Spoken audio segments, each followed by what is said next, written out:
이것이 진정 아버님의 유지란 말입니까? 다시 한 번만 더 읽어주십시오. 먹먹한 침묵을 가르고 터져나온 노집사의 떨리는 목소리는 비통함보다는 경악에 가까웠으니 상복을 입은 조문객들의 시선이 일제히 사랑채 중앙으로 쏠렸다. 영의정 박대감의 사무제가 채 끝나기도 전 가문의 운명을 가를 유언장이 공개되는 순간이었다. 방 안을 가득 채운 향 냄새가 매캐하게 코를 찔렀고 흔들리는 촛불 그림자가 마치 망자의 혼령이 춤을 추는 듯 벽면을 어지럽히고 있었다. 무릎을 꿇고 앉아있는 두 아들, 장남 박대식과 차남 박현우의 등 뒤로 식은땀이 흘러내렸다. 70평생을 청렴과 강직으로 살아와 만백성의 존경을 받던 영의정이 남긴 마지막 말이라고는 도저히 믿기지 않는 내용이 낭독되었기 때문이었다. 지필묵이 마르지도 않은 듯 선명한 유언장에는 장남에게는 한양 노른자 위에 기와집 99칸과 충청전라 양도에 비옥한 전답 3천 마지기, 그리고 곳간에 쌓인 은자 5천냥을 모두 물려준다는 내용이 적혀 있었다. 이는 가문의 모든 것을 장남에게 몰아주는 파격적인 처사였으나 여기까지는 장자 상속의 법도라 하여 고개를 끄덕일 수도 있는 일이었다. 그러나 좌중을 술렁이게 만든 것은 그 다음 구절이었으니 집사는 침을 꼴깍 삼키며 눈을 비비고는 기어들어가는 목소리로 뒷부분을 이어 읽었다. 차남 현우에게는 도성박 심리 험한 산비탈 아래 버려진 낡은 주막 한 채를 물려주노라. 순간 쥐 죽은 듯 고요하던 방 안에 헛기침 소리와 옷깃 스치는 소리가 요란하게 퍼져나갔다. 낡은 주막이라 함은 10수년 전부터 귀신이 나온다 하여 발길이 끊긴 흉가를 일컫는 것이 분명했다. 세상에 어떤 아비가, 그것도 당대 최고의 재상이라 불리던 영의정이 총명하고 효심 깊기로 소문난 둘째 아들에게 이토록 가혹한 처사를 내린단 말인가. 현우는 자신의 귀를 의심하며 고개를 떨구었다. 억장이 무너지는 소리가 귓가에 맴돌았으나 그는 차마 입을 열어 항변조차 할 수 없었다. 아버님의 평소 성정으로 미루어 볼 때 실수가 아님은 분명했으나 그 깊은 뜻을 헤아리기에는 당장의 현실이 너무나도 비참하고 참담했다. 반면 옆에 앉은 형 대식의 어깨는 미세하게 들썩이고 있었으니 그것은 슬픔의 오열이 아니라 터져 나오려는 웃음을 억지로 참는 희열의 몸짓이었다. 아우야 들었느냐? 아버님의 뜻이 이토록 지엄하시다. 대식은 짐짓 엄숙한 표정을 지으며 현우의 어깨를 툭 쳤으나 그 입께는 비릿한 조소가 걸려 있었다.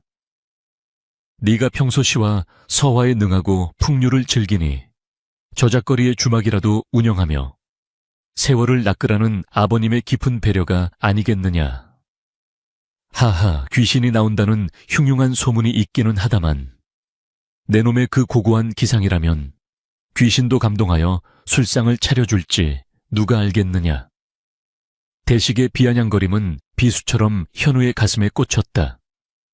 조문객들 사이에서도 수군거림이 파도처럼 일렁겼다. 개중에는 현우를 동정하는 이도 있었으나 대다수는 권력과 재물을 거머쥔 새로운 가주 대식에게 잘 보이기 위해 혀를 차며 맞장구를 쳤다. 역시 피는 물보다 진한 법이지 서자도 아니오. 똑같은 적자인데 어찌 이리 차별을 하실까.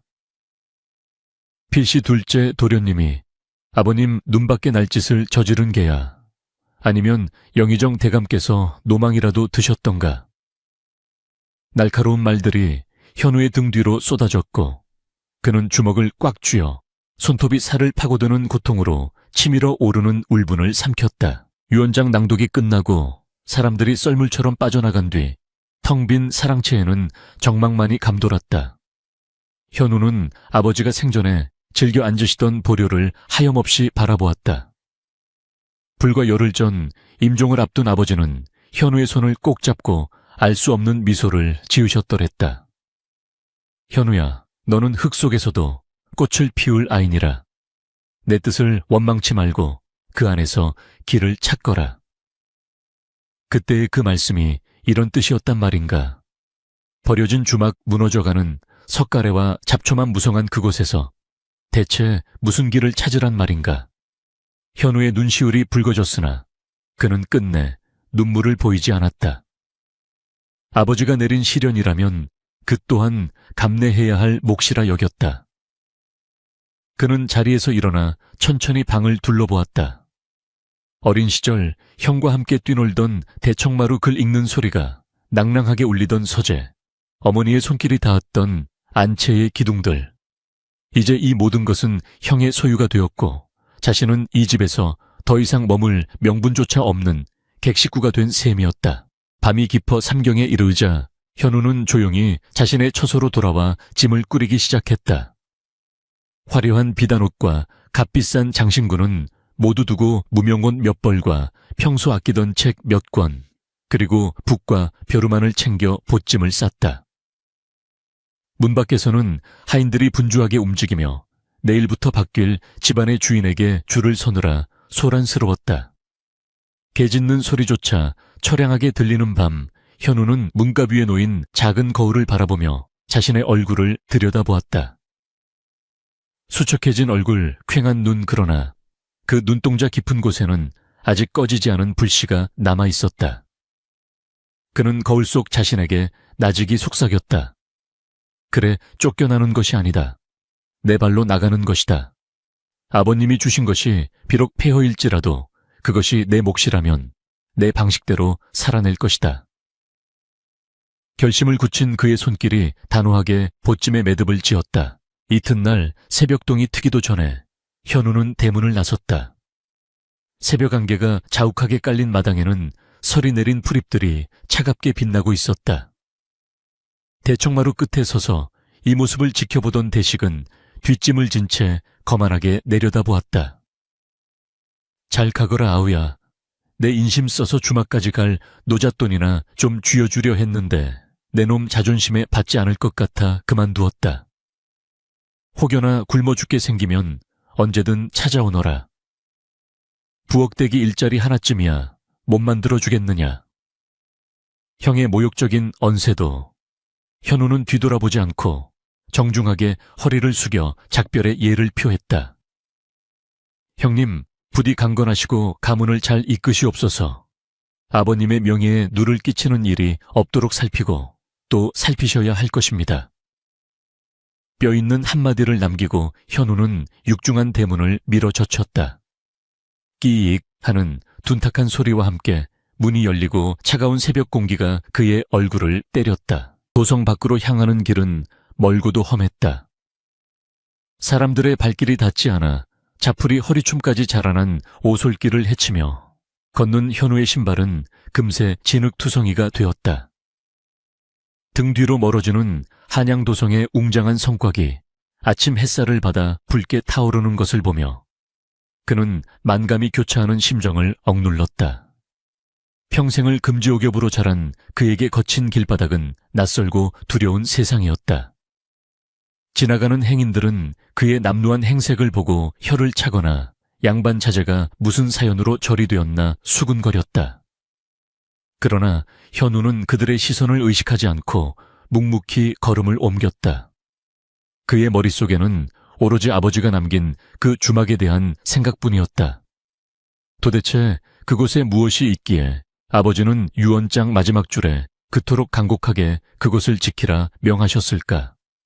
혹시 그곳에 숨겨진 보물이라도 있는 것일까? 아니면 단순히 형의 탐욕으로부터 자신을 보호하기 위한 유배지인 것일까? 한참을 걸어 해가 중천에 떴을 무렵 드디어 목적지인 산비탈 아래에 도착한 현우는 눈앞에 펼쳐진 광경에 그만 털썩 주저앉고 말았다.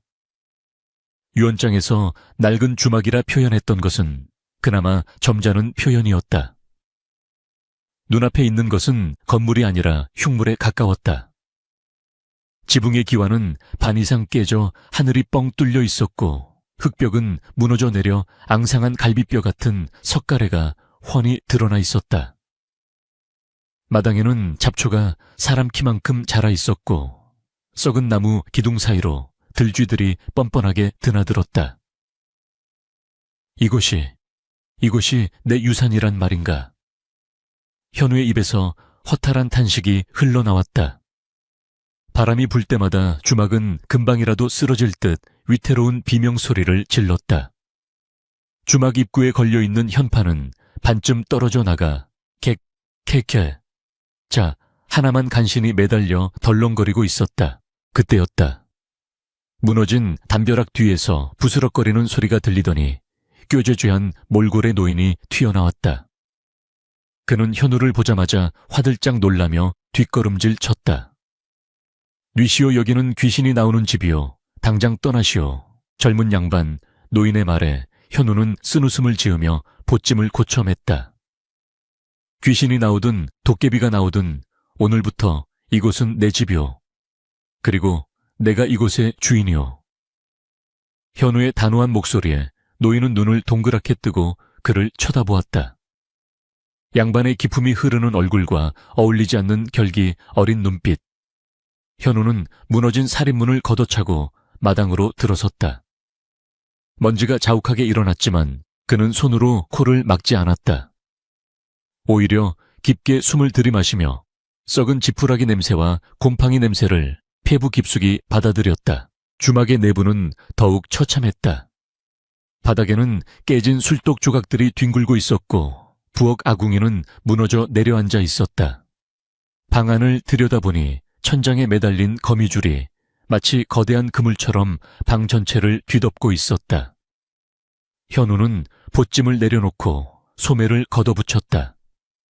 그의 하얀 손은 삽시간의 먼지와 검댕으로 더러워졌다. 그래, 해보자. 아버님이 내게 주신 것이 이 폐허라면 나는 이 폐허 위에서 다시 시작할 것이다. 그는 깨진 기와 조각을 집어들고 마당의 잡초를 베기 시작했다. 땀방울이 비오듯 쏟아져 내려 고운 비단옷을 적셨지만 그의 낯질은 멈추지 않았다.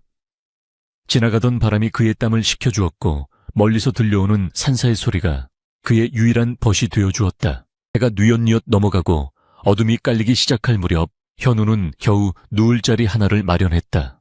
허기진 배에서 꼬르륵 소리가 났지만 먹을 것이라곤 오는 길에 딴 산딸기 몇 알뿐이었다. 차가운 냉기가 바닥에서 올라왔지만 그는 맨바닥에 등을 대고 누웠다. 천장 뚫린 구멍 사이로 별 하나가 유난히 밝게 빛나고 있었다. 저 별은 화려한 저택에 있는 형이나 팩에 누워있는 자신이나 공평하게 비추고 있었다. 현우는 주먹을 불끈 쥐며 다짐했다. 형이 물려받은 것이 과거의 영광이라면 자신이 물려받은 것은 미래의 가능성일 것이라고. 비록 지금은 귀신이 나올 법한 흉가일지라도 언젠가는 조선 팔도에서 으뜸가는 명소로 만들리라. 피곤함이 몰려오면서 눈꺼풀이 무거워졌다. 그렇게 영의정의 차남 박현우의 고단하지만 새로운 인생의 첫날 밤이 깊어가고 있었다. 그의 코고는 소리에 놀란 들쥐들이 구멍 속으로 숨어들었고 낡은 주막의 기둥은 오랜만에 주인을 맞이하여 기쁜 듯 삐걱거리는 소리로 화답하였다. 으악! 날카로운 비명과 함께 현우는 쥐고 있던 낫을 바닥에 떨어뜨렸다. 손바닥을 뒤집어 보니 물집이 터져 붉은 선혈이 흙투성이 손과 뒤엉켜 흉하게 배어 나오고 있었다. 평생 붓대만 쥐고 살아온 선비의 고운 손은 불과 사흘 만에 거북이 등껍질처럼 거칠어지고 상처투성이가 되어 있었다. 욱신거리는 통증이 손끝을 타고 팔뚝까지 전해져 왔지만 현우는 입술을 꽉 깨물며 찢어진 저고리 자락을 찢어 대충 손을 동염했다. 눈앞에는 아직도 베어내야 할 잡초가 산더미처럼 쌓여 있었고 무너진 담벼락은 입을 벌린 채 그를 비웃는 듯 했다. 뙤약볕이 정수리를 뚫을 듯 내리쬐는 한낱 매미 소리조차 귀가 따가울 지경이었으나 현우는 쉴 틈이 없었다. 당장 오늘 밤 비라도 쏟아지면 구멍 뚫린 지붕 아래서 비 쫄딱 맞은 생쥐꼴이 될 것이 뻔했기 때문이다. 그는 다시 낫을 집어들었다. 떨리는 손에 힘을 주며 그는 잡초가 아닌 자신의 나약함을 베어내듯 거칠게 풀을 깎아 나갔다.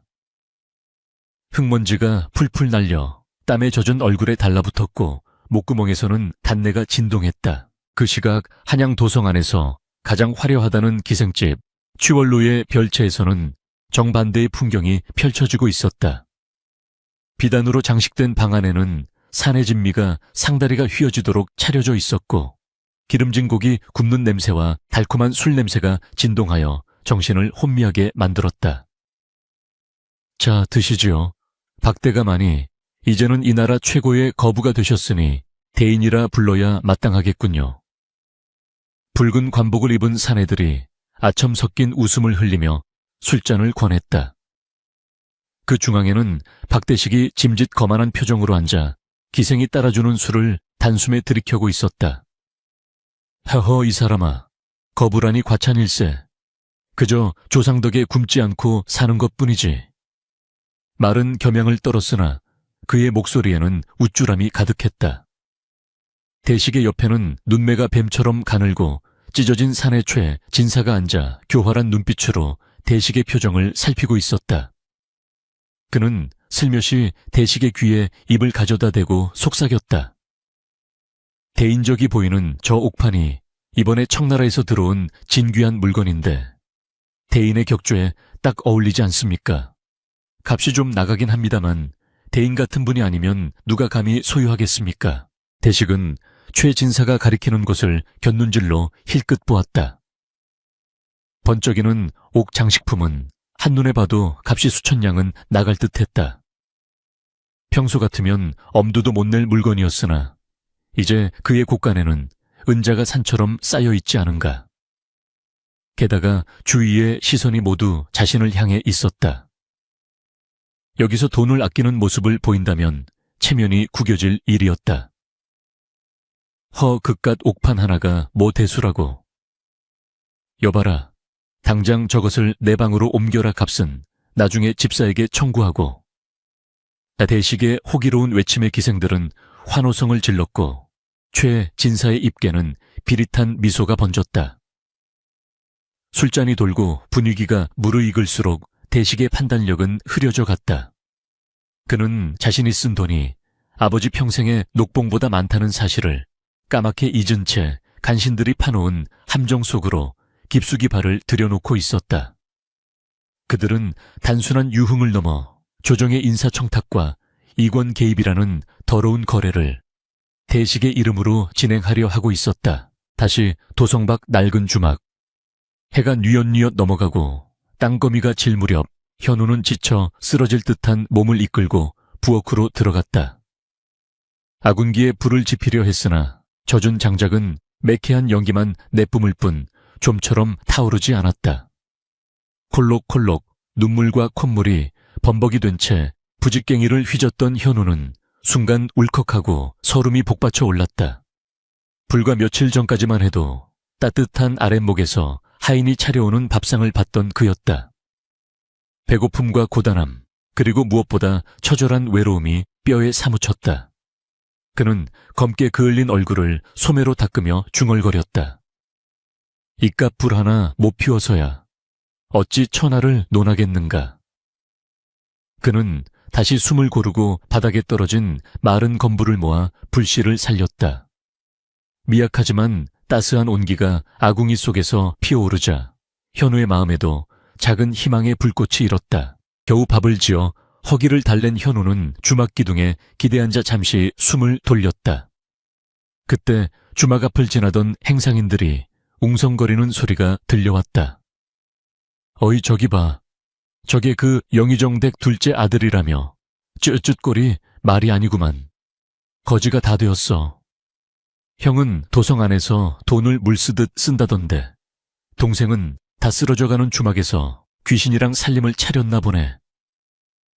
그들의 목소리는 낮았지만 고요한 밤공기를 타고 현우의 귀에 또렷하게 박혔다. 현우는 주먹을 꽉 쥐었다. 당장이라도 달려나가 호통을 치고 싶었지만 그는 꾹 참았다. 지금의 자신은 그들에게 조롱거리일 뿐 호통칠 명분도 힘도 없음을 뼈저리게 느꼈기 때문이다. 대신 그는 자리에서 일어나 마당 한구석에 쌓여있는 진흙더미로 향했다. 낮에 하다만 벽 바르는 일을 마무리해야 했다. 몸은 청은망은이었지만 이대로 주저앉아 남들의 비웃음이나 사고 있을 수는 없었다.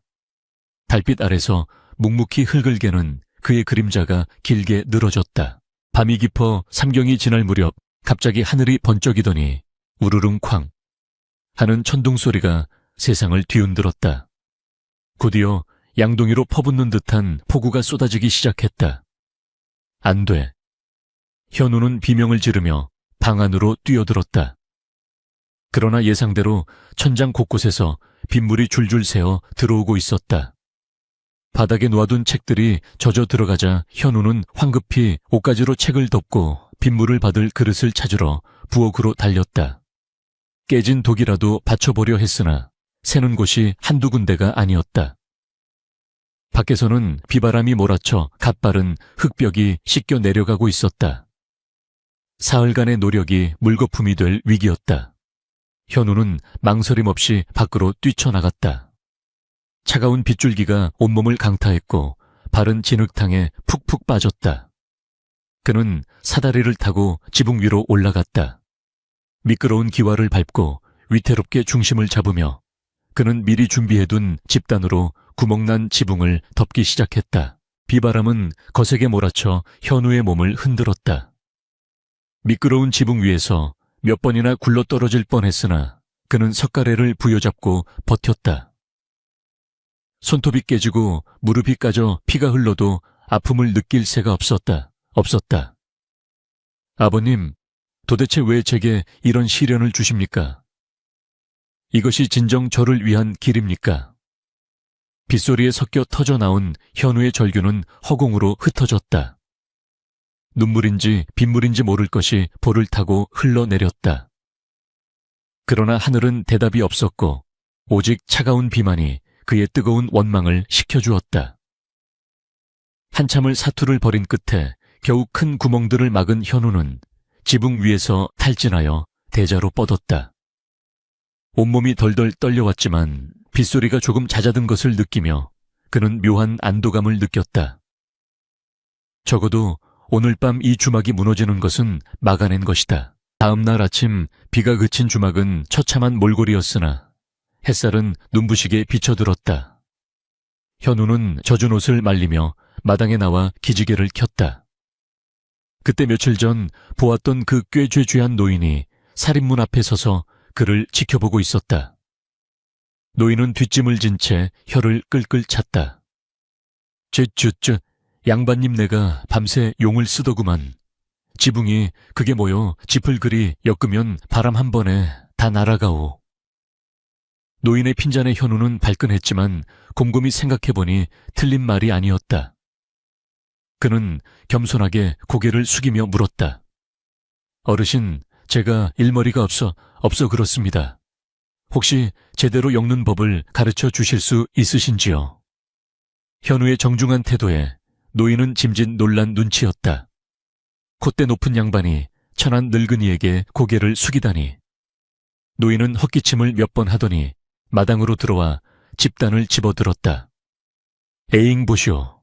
새끼를 이렇게 꼬아서 단단히 묶어야지. 그냥 얹어두면 비가 다 새는 거요.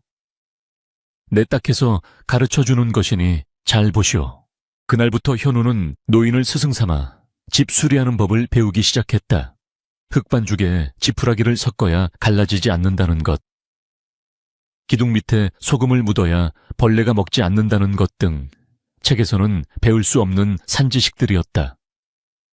노인의 이름은 칠성이라 했다. 마을에서 따돌림 받는 괴짜였으나 손재주 하나만큼은 기가 막힌 인물이었다. 현우는 칠성 영감을 깍듯하게 모시며 막걸리 한 사발이라도 생기면 반드시 먼저 대접했다. 양반의 체면을 내려놓고 흙바닥에 앉아 칠성 영감과 새끼를 꼬는 현우의 모습은 점차 마을 사람들의 호기심을 자극하기 시작했다. 저 양반 보통 내기가 아닌가벼. 며칠 하다 도망갈 줄 알았는데. 사람들의 수군거림은 조롱에서 경이로움으로 조금씩 바뀌어가고 있었다. 반면 대식의 상황은 날이 갈수록 악화되고 있었다. 최 진사의 꼬임에 넘어가 시작한 투전판에서 대식은 연일 돈을 잃고 있었다. 처음에는 재미삼아 던진 돈이었으나 잃은 돈을 만회하겠다는 오기가 생기면서 판도는 눈덩이처럼 불어났다. 이복의 최진사, 이번 판은 확실한가? 대식은 충혈된 눈으로 물었다. 최진사는 교활한 미소를 지으며 고개를 끄덕였다. 아묘, 이번엔 확실한 정보입니다. 저기 충청도에서 올라온 호구 하나만 잡으면 그동안 잃으신 돈의 10배는 거둘 수 있습니다. 다만 미천이 좀 더 필요할 듯합니다만. 대식은 잠시 망설였으나 이미 이성을 잃은 상태였다. 문서 땅. 문서 가져와 내 저놈의 코를 납작하게 만들고 말 테다. 그는 가문의 전담 문서를 담보로 내놓았다. 그것이 파멸로 가는 급행열차 티켓임을 알지 못한 채 계절이 바뀌어 가을바람이 불어올 무렵 현우의 주막은 제법 그럴듯한 모습을 갖추게 되었다. 무너진 벽은 말끔하게 발라졌고 지붕에는 새집이 얹혀 황금빛으로 빛났다. 현우는 직접 산에서 캔 약초와 뿌리로 술을 빚고 장터에서 사온 싼 재료로 국밥을 끓여 팔기 시작했다. 간판도 새로 달았다. 운치 있는 주막이라는 뜻의 운주 윤지우에라 이름 붙이고 그가 직접 쓴 힘있는 필체의 현판을 걸었다. 처음에는 호기심에 들렀던 손님들이 하나둘 현우의 국밥 맛과 그의 진솔한 태도에 반해 단골이 되었다. 비싼 술은 없었지만 주막에는 주인의 따뜻한 마음과 사람 사는 이야기가 넘쳐났다. 현우는 손님들의 보찜을 받아주고 그들의 하소연을 묵묵히 들어주었다.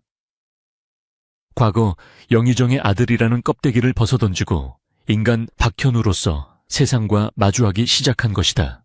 어느 날 저녁 주막 구석진 자리에 앉아 국밥을 먹던 한 보부상이 조심스레 말을 건넸다. 주인장, 혹시 소문 들었소? 한양의 박대감 댁 말이오. 흉흉한 소문이 돌더이다. 현우의 손이 멈칫했다. 무슨 소문입니까? 보부상은 주위를 살피더니 목소리를 낮췄다. 그 댁 장남이 투전판에 빠져 가산을 탕진하고 있다는구만. 심지어 역모에 연루된 자들과 어울린다는 말까지 도는데 주인 장관은 남남이 아닌 줄 아오만. 현우의 심장이 덜컥 내려앉았다. 형의 몰락은 예견된 일이었으나 역모라니. 이는 단순히 재산을 잃는 문제가 아니었다. 가문 전체가 멸문지화를 당할 수도 있는 중대한 사안이었다. 현우는 국자를 쥔 손에 힘을 주었다. 불안한 기운이 엄습해왔다. 아버지가 남긴 유언, 그리고 이 낡은 주막. 과연 자신이 이곳에서 형을, 아니 가문을 구할 수 있을까? 창밖에는 스산한 가을비가 내리기 시작했고 빗소리는 마치 다가올 폭풍우를 예고하는 듯 했다. 한 잔 더 주시게. 이 집 국밥. 국물이 아주 진국이야. 진국 왁자지껄한 웃음소리와 함께 탁배기잔 부딪히는 소리가 주막 운주, 윤주의 석가래를 울렸다. 불과 반년 전만 해도 귀신이 나올 듯 흉흉하던 폐가는 이제 도성박 심리길에서 가장 발길이 잦은 명소가 되어 있었다. 부엌에서는 가마솥 뚜껑이 들썩이며 구수한 고기 삶는 냄새가 피어올랐고 마당에 펴놓은 평상에는 장터로 향하는 보부상부터 과거 시험을 보러 가는 가난한 선비나무를 해답하는 초동들까지 신분 고하를 막론하고 둘러앉아 이야기꽃을 피웠다. 현우는 앞치마를 두르고 쉴 새 없이 국밥을 나르며 이마에 맺힌 땀을 훔쳤다. 비단옷 대신 입은 무명옷은 거칠었지만 그의 얼굴에는 이전에는 찾아볼 수 없었던 생기가 돌았다. 주인장, 여기 깍두기 좀 더 주시오. 예, 갑니다요. 현우는 양반의 채통 따위는 잊은 지 오래였다. 손님들이 맛있게 그릇을 비우는 모습을 볼 때마다 가슴 한구석에서 묵직한 보람이 차올랐다. 그는 깨달아가고 있었다. 아버지가 평생 조정에서 누렸던 권세가 백성들의 고열 위에서 위태롭게 서 있는 탑이었다면 자신이 지금 흘리는 땀방울은 사람들의 배를 채우고 마음을 녹이는 단단한 주춧돌이라는 사실을 어느 날 술에 거나하게 취한 늙은 집신 장수가 현우의 손을 덥석 잡았다. 거친 굳은 살이 박인 손이었다. 내 평생 수많은 주막을 다녀봤지만 양반다리가 끓여주는 국밥 맛이 제일 구수하구만. 헌데 말이오, 주인장 눈을 보면 슬픔이 보여. 겉은 웃고 있어도 속은 울고 있는 게지. 노인의 취중진담에 현우는 잠시 멈칫했으나 이내 온화한 미소를 지으며 노인의 잔에 술을 채워주었다. 어르신, 슬픔도 끓이고 고아내면 깊은 맛이 나는 법 아니겠습니까? 이 국밥 국물처럼 말입니다. 현우의 대답에 주위 사람들이 무릎을 치며 감탄했다. 그의 주막은 단순히 배를 채우는 곳이 아니라 고단한 삶을 위로받는 치유의 공간이 되어가고 있었다. 그러던 어느 늦은 밤이었다. 며칠째 이어지던 가을 장마가 기승을 부려 억수 같은 비가 퍼붓고 천둥 번개가 요란하게 내리치던 날이었다. 손님들이 모두 떠나고 정막만이 감도는 주막에서 현우는 홀로 등잔불 심지를 돋우며 장부 정리를 하고 있었다. 빗소리가 지붕을 때리는 소리가 마치 세상의 모든 근심을 씻어내려는 듯 거세게 들려왔다. 그때 굳게 닫힌 살인문이 삐걱거리며 열리는 소리가 들렸다. 비바람 소리에 묻혀 희미했지만 분명 누군가의 인기척이었다. 현우는 긴장하며 문 쪽을 응시했다. 이 늦은 시각에 뉘시오. 대답 대신 문이 벌컥 열리더니 물에 빠진 생쥐꼴을 한 노인 하나가 비틀거리며 들어왔다. 노인의 행색은 그야말로 처참했다. 낡다 못해 넉마가 된 옷가지는 빗물과 진흙으로 범벅이 되어 있었고 헝클어진 백발 사이로 보이는 눈빛은 굶주림으로 퀭했다. 지독한 악취가 비 냄새를 뚫고 진동했다. 보통의 주막이라면 문전박대 당하기 딱 좋은 몰골이었다. 그러나 현우는 자리에서 벌떡 일어나 노인에게 다가갔다. 어르신, 어찌 이런 궂은 날씨에. 노인은 떨리는 목소리로 겨우 입을 떼었다. 밥 좀 주시오. 사흘을 굶었소. 돈은 없소만. 현우는 두말하지 않고 노인을 부축해 아랫목 가장 따뜻한 자리로 안내했다. 돈은 필요 없습니다. 잠시만 기다리십시오. 현우는 꺼져가던 아궁이에 급히 불을 지피고 남은 밥과 국을 데웠다. 그리고 찬장 깊숙이 아껴두었던 귀한 탁주 한 병을 꺼내 데웠다. 김이 모락모락 나는 국밥상과 따뜻한 술을 받아든 노인은 체면도 잊은 채 허겁지겁 숟가락을 놀렸다. 국물이 수염에 묻는 줄도 모르고 그릇째 들고 마시는 노인의 모습을 보며 현우는 가만히 깍두기를 그릇 위에 얹어주었다. 천천히 드십시오. 체하십니다. 한참을 정신없이 먹던 노인이 어느 정도 배가 찼는지 숟가락을 놓고 길게 트림을 했다. 그제야 노인은 현우를 빤히 쳐다보았다. 그 눈빛은 방금 전에 흐리멍덩한 눈빛이 아니었다. 마치 사람의 속을 꿰뚫어 보는 듯한 형형한 안광이 서려 있었다. 젊은이 자네는 내가 누군지 알고 밥을 주는가? 내가 도적일 수도 역병 환자일 수도 있는데 겁나지 않는가? 노인의 질문에 현우는 담담하게 대답했다. 배고픈 사람에게 밥 한 끼 대접하는데 신분을 따질 이유가 무엇입니까? 저 또한 한때는 가진 것 없는 빈털터리로 이곳에 왔습니다. 밥 한 숟가락의 간절함을 누구보다 잘 알지요. 현우의 말에 노인은 기이한 미소를 지었다. 그는 품속을 뒤적거리더니 꼬깃꼬깃한 엽전 한 잎을 꺼내 상 위에 올려놓았다. 밥값은 해야지. 내 가진 게 이것뿐이라 미안한 애만 대신 내 자네에게 귀한 것을 하나 알려주지. 노인은 손가락으로 주막의 천장을 가리켰다. 정확히는 주막의 중심을 잡고 있는 굵은 대들보를 가리키고 있었다. 이 주막은 겉보기엔 쓰러질 듯 허름해 보이나 저 대들보만은 예사나무가 아니야. 수백 년 묵은 금강송이지. 자네 아버지가 왜 하필 이 다 썩어가는 주막을 자네에게 남겼는지 궁금하지 않은가? 현우의 심장이 쿵 하고 내려앉았다. 이 노인은 아버지에 대해 알고 있는 것인가? 어르신, 그게 무슨 말씀이십니까?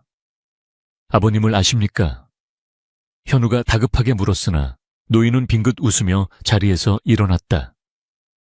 나무의 온기 속에 답이 있을 게야. 껍질을 벗겨내야 속살이 보이는 법이지. 알 수 없는 말을 남긴 채 노인은 삿갓을 눌러쓰고 다시 빗속으로 사라졌다. 현우가 급히 뒤따라 나갔으나 칠흑 같은 어둠 속으로 노인의 모습은 흔적도 없이 사라진 뒤였다. 귀신에 홀린 듯한 기분이었다. 현우는 주막으로 돌아와 노인이 가리켰던 대들보를 올려다보았다. 수없이 많은 그을음과 먼지에 뒤덮여 시커멓게 변해버린 그저 평범하고 낡은 나무 기둥일 뿐이었다.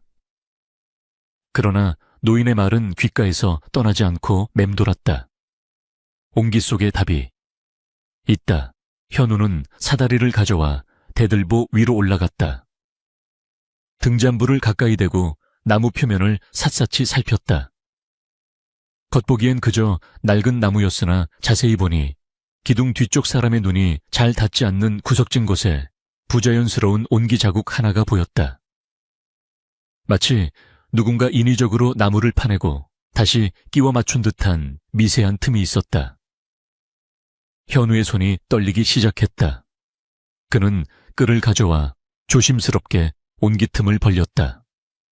탁 하는 둔탁한 소리와 함께 온기 조각이 떨어져 나가고 그 안에서 텅 빈 공간이 드러났다. 먼지 구덩이 속에서 현우가 꺼낸 것은 기름종이에 겹겹이 쌓인 작은 상자였다. 묵직한 무게감이 손끝에 전해졌다. 현우는 떨리는 손으로 기름종이를 벗겨냈다. 오칠을 한 검은 상자가 모습을 드러냈고 뚜껑을 열자 그 안에는 두툼한 서책 한 권과 밀봉된 서신 한 통이 들어있었다. 서신의 겉봉에는 낯익은 필체가 적혀 있었다.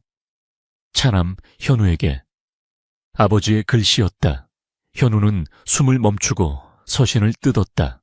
현우야, 네가 이 글을 읽고 있다면 너는 나의 뜻을 헤아려 이 낡은 주막을 너의 땀으로 다시 일으켜 세웠다는 뜻이겠구나. 내가 너에게 이 폐허를 물려준 것은 너를 미워해서가 아니다. 오히려 너를 지키기 위함이었다. 조정은 지금 썩어 문드러졌다. 간신배들이 판을 치고 왕실은 위태롭다. 너의 형 대식은 그들의 먹잇감이 되기에 딱 좋은 위인이니 막대한 재산은 오히려 그에게 독이 될 것이다. 나는 그 독을 그에게 주어 너를 살리고자 했다.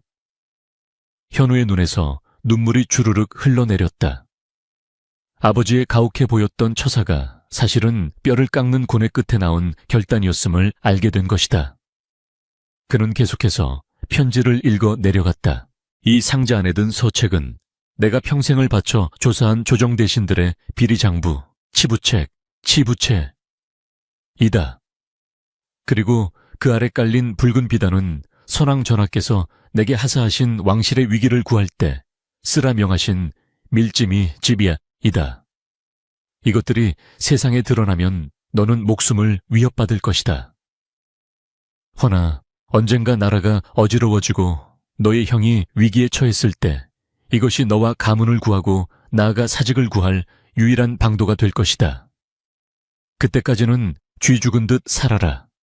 때를 기다려라. 흙 속에 묻힌 진주처럼. 편지를 다 읽은 현우는 오열했다. 아버지는 죽는 순간까지도 자식들의 안위와 나라의 앞날을 걱정하며 이 낡은 주막 대들보 속에 엄청난 비밀을 숨겨두셨던 것이다. 주막은 단순한 유배지가 아니라 아버지가 마련해둔 가장 안전한 요새이자 훗날을 도모할 비밀 기지였던 셈이다. 현우는 서책을 펼쳐보았다. 그곳에는 현 영의정을 비롯해 최 진사 그리고 형 대식과 어울리는 간신배들의 이름과 그들의 뇌물, 수수내역, 매간매직의 증거들이 낱낱이 기록되어 있었다. 이것 하나면 조정 전체를 뒤집어 엎을 수도 있는 태풍의 눈이었다. 그때 밖에서 급박한 말발굽 소리가 들려왔다. 한밤중에 정적을 깨는 요란한 소리였다. 현우는 황급히 상자를 다시 대들보 속온기 구멍에 밀어넣고 겉을 막았다. 그리고 태연한 척 사다리를 치우고 마당으로 나갔다. 횃불을 든 포졸들이 주막 앞을 지나가고 있었다. 이보시오, 혹시 이곳으로 도망친 죄인을 보지 못했소? 포졸의 고함에 현우는 짐짓 놀란 척 물었다. 죄인이라니요, 개미 새끼 한 마리 지나가지 않았습니다. 포졸은 주막 안을 힐끗거리더니 혀를 차며 말머리를 돌렸다. 박대감 대 큰아들이 영모에 연루되어 추포령이 내려졌어. 혹시라도 수상한 자가 나타나면 즉시 관에 고해야 할 것이오. 포졸들이 멀어지는 뒷모습을 보며 현우는 등골이 서늘해짐을 느꼈다. 우려했던 일이 현실로 다가오고 있었다.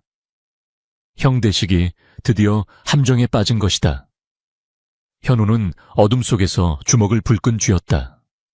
이제 때가 되었다. 아버지가 남긴 유산, 그 서슬 퍼런 칼날을 뽑아 들어야 할 시간이 다가오고 있었다. 빗줄기는 잦아들었지만 현우의 마음속에는 더 거대한 폭풍우가 몰아치고 있었다. 그는 밤하늘을 올려다보며 맹세했다. 형님, 기다리십시오. 그리고 아버님, 지켜봐 주십시오. 이 못난 아들이 아버님의 유지를 받들어 가문을 지키고 썩은 세상을 도려내겠습니다. 주마군주 구름과 술이 머무는 이곳에서 조선을 뒤흔들 거대한 방역이 시작되려 하고 있었다. 한양의 밤하늘이 시뻘건 불길로 뒤덮였다.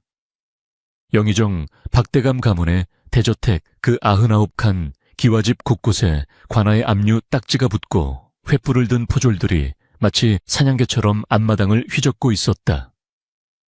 역적 박대식을 잡아라 놓치면 너희들 목이 달아날 줄 알아라. 관군의 고함 소리가 담장을 넘어 울려 퍼졌고 화려했던 가구와 비단 옷들은 진흙바닥에 내동댕이 쳐져 짓밟히고 있었다. 그 아비규환의 현장을 뒤로 한 채 남루한 평민복장으로 변복을 한 사내 하나가 개구멍을 통해 간신히 담을 넘고 있었다. 바로 박대식이었다. 불과 몇 시간 전만 해도 호의호식하던 그였으나 이제는 집신 한 짝도 제대로 신지 못한 채 맨발로 밤길을 달리는 도망자 신세가 되었다. 최진사와 간신배들이 꾸민 영모의 누명은 그를 완벽한 희생양으로 만들었고 그들은 자신들의 죄를 덮기 위해 대식을 죽여 입을 막으려 하고 있었다. 헐떡이는 숨소리가 턱 밑까지 차올랐고 나뭇가지에 긁힌 종아리에서는 피가 흘러내렸다. 갈 곳은 없었다. 친구라 믿었던 자들은 모두 등을 돌렸고 친척들은 대문조차 열어주지 않았다. 그의 발길이 본능적으로 향한 곳은 도성박 자신이 그토록 비웃었던 동생의 낡은 주막이었다. 심리길을 어떻게 달려왔는지 기억조차 나지 않았다. 달빛조차 구름에 가려진 칠흑 같은 어둠 속에서 멀리 희미하게 깜빡이는 주막, 운주, 윤주의 불빛이 보였다. 대식은 다리가 풀려 그 자리에 주저앉을 뻔했으나 기어서라도 가야 한다는 생존 본능으로 살인문을 밀었다. 현우야, 아우야. 목소리는 갈라져 쇳소리가 났다. 마당에 들어서자마자 대식은 멍석 위로 고꾸라졌다. 인기척을 느낀 방문이 열리고 등잔불을 든 현우가 뛰쳐나왔다. 누구십니까? 현우의 눈에 흙투성이가 된 채 쓰러져 있는 형의 모습이 들어왔다. 비참하기 그지없는 몰골이었으나 한눈에 형임을 알아본 현우는 등잔을 내려놓고 형을 부축해 일으켰다. 형님, 이게 도대체 무슨 일입니까? 방 안으로 옮겨진 대식은 현우가 건넨 물 한 사발을 단숨에 들이켜고는 동생의 손을 붙잡고 통곡하기 시작했다.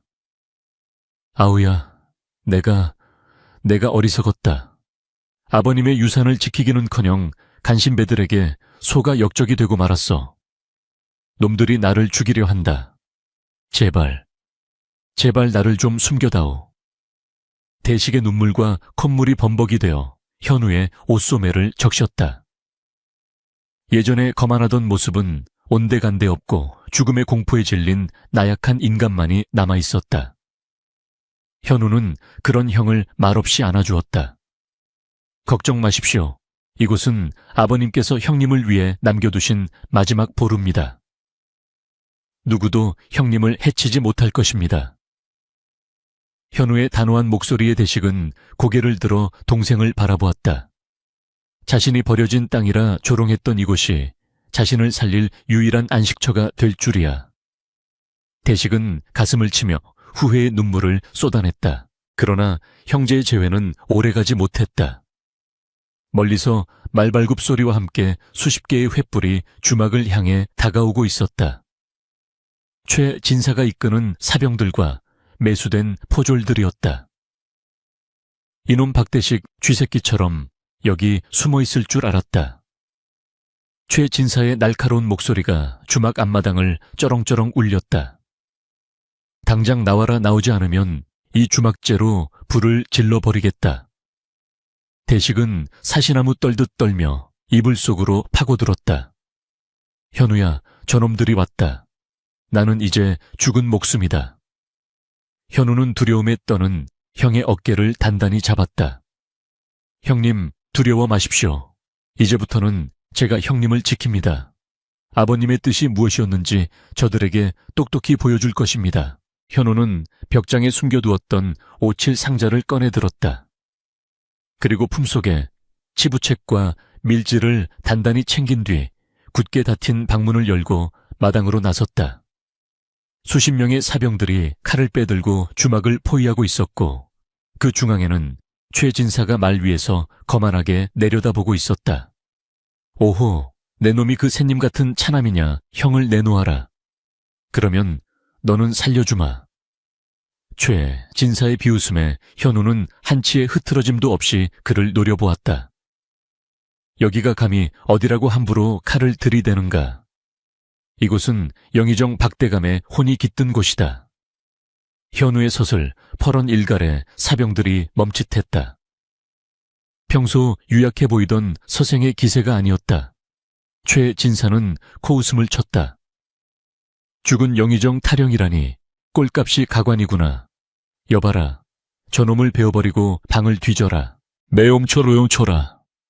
현우가 품속에서 붉은 비단에 쌓인 문서를 꺼내 높이 치켜들었다. 횃불빛을 받아 왕실의 문양이 선명하게 드러났다. 이것은 선왕 전하께서 아버님께 하사하신 밀지, 미즈 이다 왕실을 위협하는 간신배를 처단하고 궁원을 움직일 수 있는 권한이 여기 있다. 감히 누구의 안전이라고 칼을 겨누느냐. 현우의 외침에 좌중이 술렁거렸다. 밀지라는 말에 포졸들의 얼굴이 하얗게 질렸다. 최진사의 눈꼬리가 파르르 떨렸다. 설마 영의정이 그런 것을 남겼으리라고는 상상도 하지 못했던 것이다. 거짓말이다. 저놈이 지금 종이 쪼가리 하나로 우리를 속이려 한다. 당장 저놈의 목을 쳐라. 최진사가 다급하게 고함을 질렀다. 비밀이 새어나가면 자신들이 끝장이라는 것을 직감한 그는 증거를 인멸하기 위해 발악했다. 사병들이 주춤하며 다가오려는 찰나 현우는 다른 손에 들린 서책을 펼쳐 보였다. 그리고 이것은 내 놈들이 그동안 저지른 매관매직 횡령, 그리고 영모의 모의가 낱낱이 기록된 치부책이다. 최진사 내 놈이 지난달 이조판서에게 뇌물로 바친 은자 3,000냥, 그리고 병조의 군량미를 빼돌려 착복한 내역이 여기 적혀 있다. 그래도 거짓이라 하겠느냐. 현우가 책의 내용을 읊어대자 최진사의 얼굴이 흑빛으로 변했다. 사병들조차 자신들의 상관이 저지른 엄청난 비리에 동요하며 칼끝을 내렸다. 이놈이 죽여. 저놈을 당장 죽여서 입을 막아. 최진사는 말에서 뛰어내려 직접 칼을 뽑아들고 현우에게 달려들었다. 이성을 잃은 자의 마지막 발악이었다. 현우는 피하지 않았다. 최진사의 칼날이 현우의 목을 향해 날아오는 절체절명의 순간 어둠 속에서 쇠가 부딪히는 날카로운 소리가 들리더니 최진사의 칼이 허공으로 튕겨나갔다. 누구냐? 최진사가 비명을 지르며 뒤로 나동그라졌다. 주막 지붕 위에서 그리고 담벼락 뒤에서 검은 복면을 쓴 무사들이 그림자처럼 뛰어내렸다. 그리고 살인문 쪽에서는 익숙한 목소리가 들려왔다. 허허허, 내 이 주막 지붕이 엉성하다 했더니 이런 큰일을 치르려고 그리 허술하게 두었나 보군. 삿갓을 쓴 노인 바로 칠성 영감이었다. 그러나 그의 모습은 예전의 그 꾀저죄한 노인이 아니었다. 삿갓을 벗어던진 그의 손에는 왕의 명령을 수행하는 암행어사의 상징 마파이가 들려 있었다. 암행어사 출두야 칠성 영감의 우렁찬 외침과 함께 매복해 있던 광운들이 들이닥쳤다. 역적최 진사와 그 일당을 모조리 포박하라. 순식간에 상황은 역전되었다. 칠성 영감하니 암행어사 심대감은 사실 선왕 때부터 영의정과 교분이 깊었던 인물로 영의정의 부탁을 받고 은밀히 주막 근처에 머물며 현우를 지켜보고 있었던 것이다. 그는 현우가 진정한 그릇임을 확인하고 때를 기다리고 있었다. 포졸들은 얼어붙어 무기를 버리고 투항했고 최진사는 사색이 되어 뒷걸음질치다 털썩 주저앉았다. 이럴 수가. 이 모든 게 함정이었단 말인가. 현우는 멍하니 서 있는 최진사 앞으로 다가갔다. 그리고 그의 눈앞에 치부책을 들이밀었다. 함정이 아니다. 이것은 내 놈들의 탐욕이 스스로 판 무덤이다. 아버님께서는 내 놈들이 언젠가 본색을 드러낼 것을 아셨기에 나에게 이 주막을 그리고 이 칼자루를 쥐어주신 것이다. 현우의 눈빛은 차가웠지만 그 안에는 깊은 슬픔과 분노가 서려 있었다. 곧이어 관군들이 최진사와 그 일당들을 굴비 엮듯 묶어 끌고 나갔다. 주막마당은 횃불과 사람들의 그림자로 어지러웠지만 소란은 빠르게 정리되었다. 모든 것이 끝나고 새벽이 밝아올 무렵 암행어사 심대감은 현우의 손을 잡았다. 자네 아버지가 사람을 제대로 보았네. 자네가 아니었다면 이 비책들은 잿더미 속에 묻혔을 것이고 나라는 큰 혼란에 빠졌을 게야. 심대감은 주막 대들보를 흐뭇하게 바라보았다. 방 안에서 떨고 있던 대식도 그제야 밖으로 기어나왔다. 그는 마당에 서 있는 현우를 보며 무릎을 꿇었다. 아우야, 나를 용서해다오. 형이라는 놈이 눈이 멀어 너를 알아보지 못하고 아버님의 깊은 뜻을 헤아리지 못했구나. 대식은 땅을 치며 오열했다. 현우는 형에게 다가가 그의 어깨를 감싸 일으켰다. 형님, 일어나십시오. 우리는 형제입니다. 아버님께서 제게 재산을 주지 않으신 것은 형님이 재산을 다 잃었을 때 돌아올 곳을 마련해주기 위함이었습니다. 이제 이 주막은 형님의 집이기도 합니다. 아침 햇살이 주막 운주의 낡은 지붕 위로 쏟아져 내렸다. 지난밤의 격전으로 마당은 엉망이 되었지만 주막을 지탱하고 있는 대들보는 그 어느 때보다 굳건해 보였다. 멀리 한양 도성 쪽에서 승전보를 알리는 북소리가 들려오는 듯 했다. 현우는 대들보를 쓰다듬으며 마음속으로 아버지에게 고했다. 아버님, 당신의 유언은 틀리지 않았습니다. 낡은 주막은 세상 그 어떤 성보다 튼튼했고 당신이 남긴 지혜는 황금보다 빛났습니다. 이제 남은 것은 무너진 가문을 다시 세우고 상처 입은 형을 보듬어 안고 살아가는 일뿐이었다. 폭풍우가 지나간 자리에는 더 단단한 땅이 드러나는 법. 형제는 서로를 의지하며 폐허 속에서 피어날 새로운 희망을 바라보고 있었다. 잡아두시오. 이것은 우리 운주 윤주의 자랑인 300년 묵은 우물물로 빚은 이화주 리화주라오. 향기가 10리 밖까지 퍼진다 하여 벌나비가 먼저 취한다는 그 술이지. 걸걸한 목소리와 함께 투박한 뚝배기가 탁자 위에 쿵 하고 놓였다. 땀방울이 송글송글 맺힌 이마를 소매로 훔치며 사람 좋은 웃음을 짓는 사내그는 다름 아닌 박대식이었다. 한때 비단옷에 거만함을 두르고 도성을 활보하던 영의정택 장남의 모습은 온데간데 없었다. 무명 바지를 걷어 올리고 손에는 굳은 살이 가득 박인 그는 이제 주막의 굳은 일을 도맡아 하는 든든한 일꾼이자 손님들에게 웃음을 파는 재담꾼으로 변해 있었다.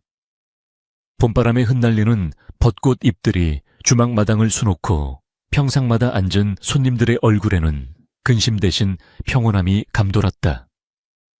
한양 도성 밖 심리 귀신이 나온다던 그 흉가는 이제 조선팔도에서 모르는 이가 없는 명소 세상 근심을 잇는 곳이라 불리는 운주가 되어 있었다. 에어이쿠 대식 형님, 아니 이제는 박 실장님이라 불러야 하나.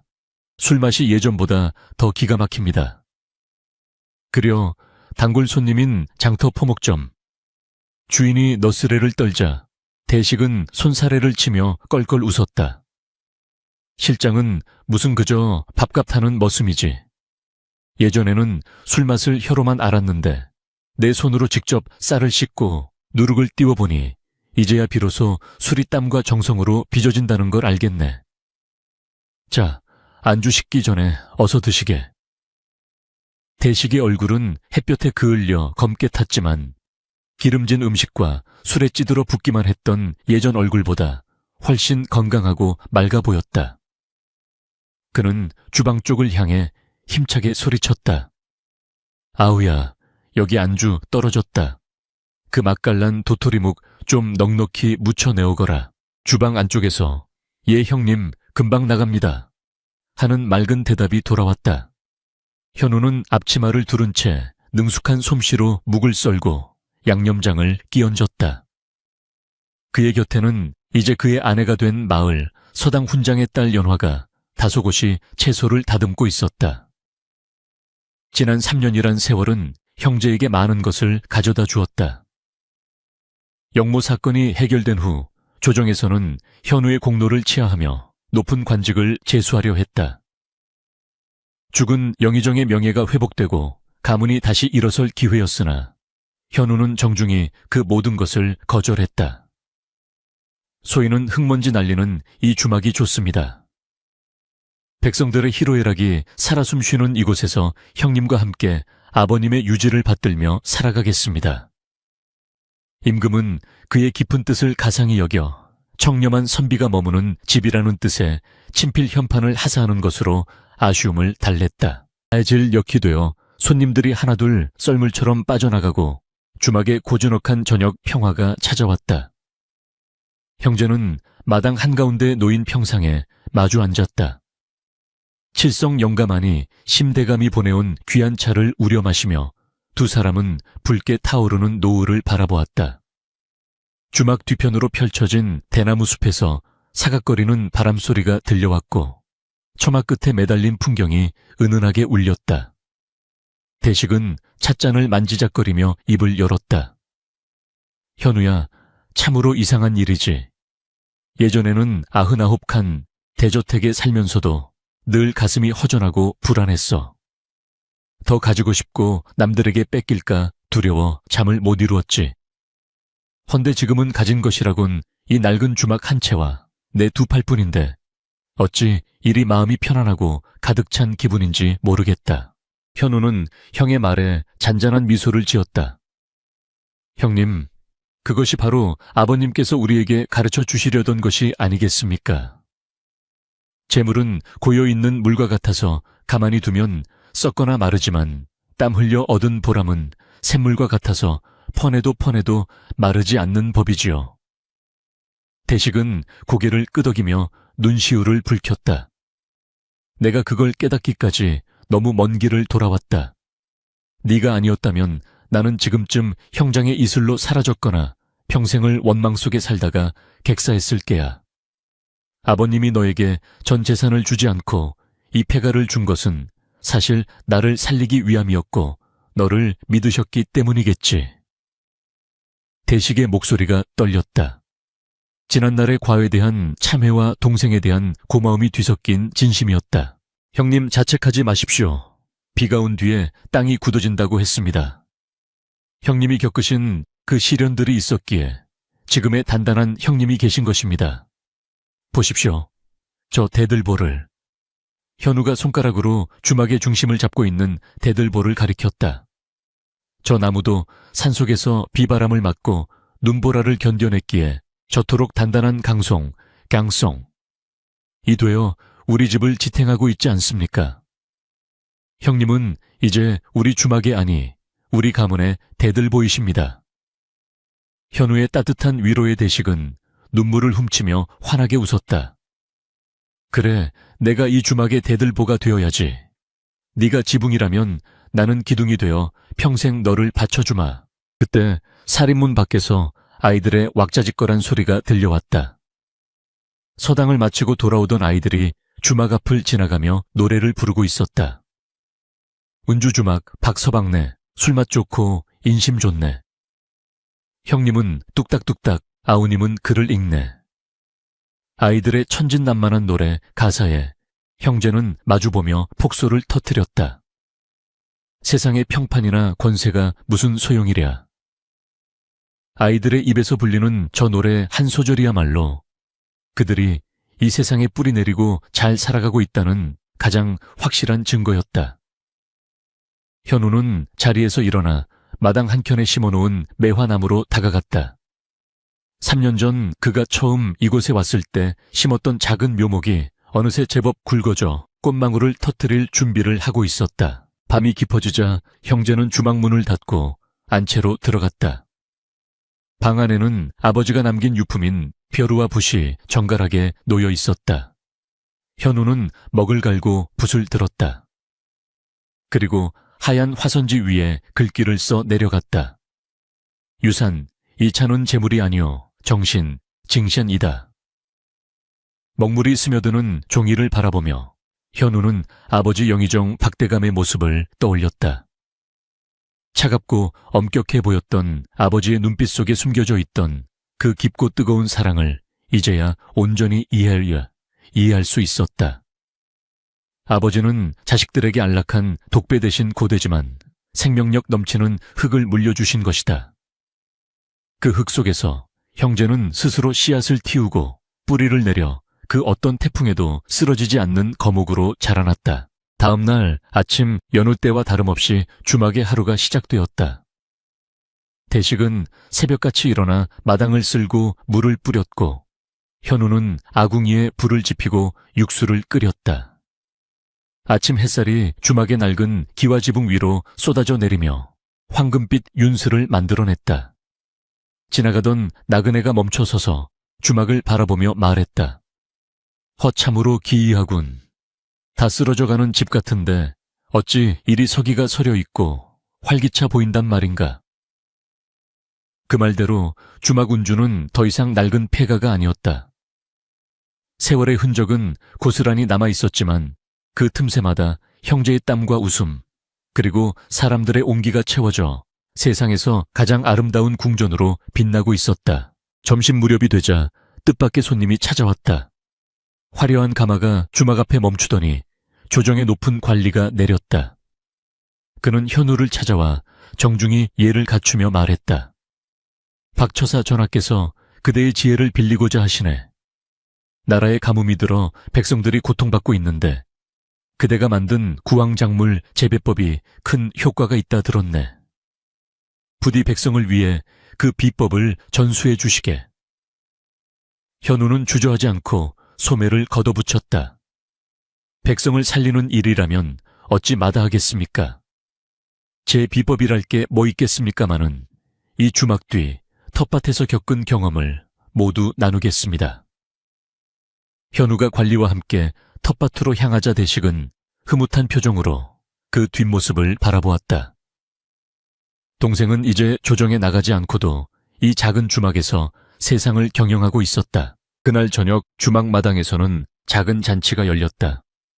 가뭄을 이겨낼 방법을 찾은 것을 기념하고 마을 사람들의 노고를 위로하기 위한 자리였다.